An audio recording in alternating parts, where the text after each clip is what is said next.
हरे कृष्णा, राधे राधे। आज हम इस वीडियो में कामिका एकादशी व्रत कथा श्रवण करेंगे। श्रावण मास के कृष्ण पक्ष की एकादशी पवित्रता एकादशी अथवा कामिका एकादशी कहलाती है।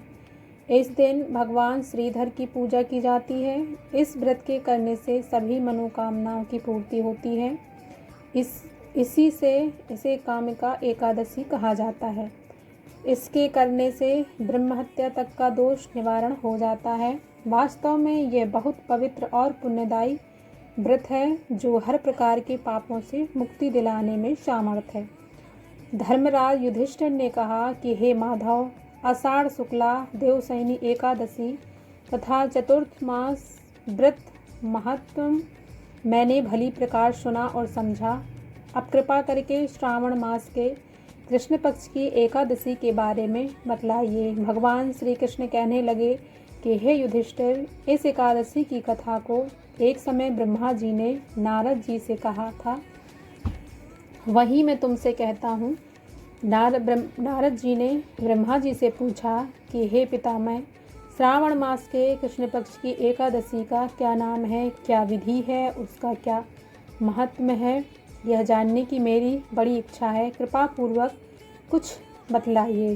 भगवान श्री कृष्ण ने कहा कि हे राजन, ब्रह्मा जी ने नारद जी को भी कुछ बतलाया, वह मैं तुमको कहता हूँ। ब्रह्मा जी ने कहा कि हे देवर्षि नारद, लोक कल्याण की भावना से तुमने बहुत ही अच्छा प्रश्न किया है। अब मैं जो पावन कथा आपसे कहता हूँ उसे सचेत होकर सुनो। श्रावण मास के कृष्ण पक्ष की इस एकादशी का एक नाम कामिका और दूसरा पवित्रता है। इस एकादशी की कथा सुनने मात्र से वाजपेय यज्ञ का फल मिलता है।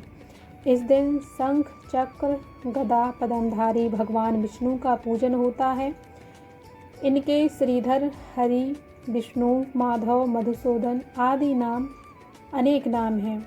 उनकी पूजा का फल सुनो। गंगा, काशी, नैमिसारण, पुष्कर और सूर्य व चंद्र ग्रहण पर कुरुक्षेत्र में स्नान करने से, समुद्र और वन सहित पृथ्वी का दान देने से, सिंह राशि के बृहस्पति में गोदावरी और गंडकी नदी में स्नान करने से भी फल प्राप्त नहीं होता, वह विष्णु भगवान के पूजन से मिल जाता है। जो मनुष्य श्रावण में भगवान का पूजन करते हैं वे देवताओं, गंधर्वों, शूर आदि सभी की पूजा कर लेते हैं। हे नारद, भीषण पापों के कीचड़ में फंसे हुए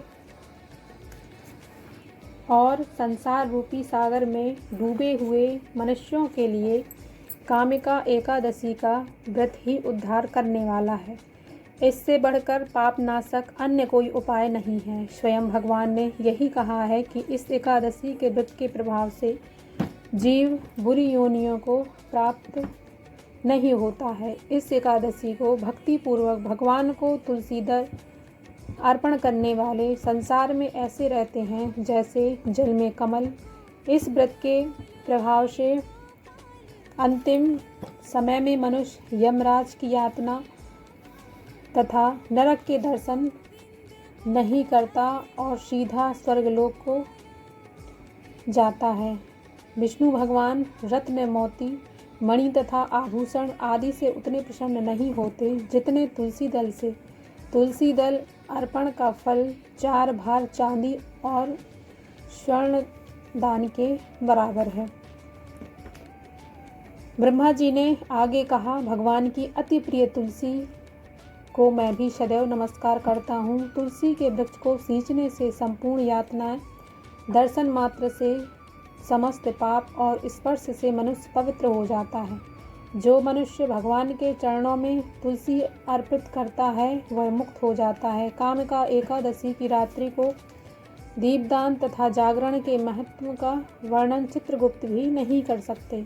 जो मनुष्य इस एकादशी की रात्रि को भगवान के मंदिर में दीप जलाते हैं उनके पितर स्वर्गलोक में सुधा पान करते हैं। जो गौशाला में घी या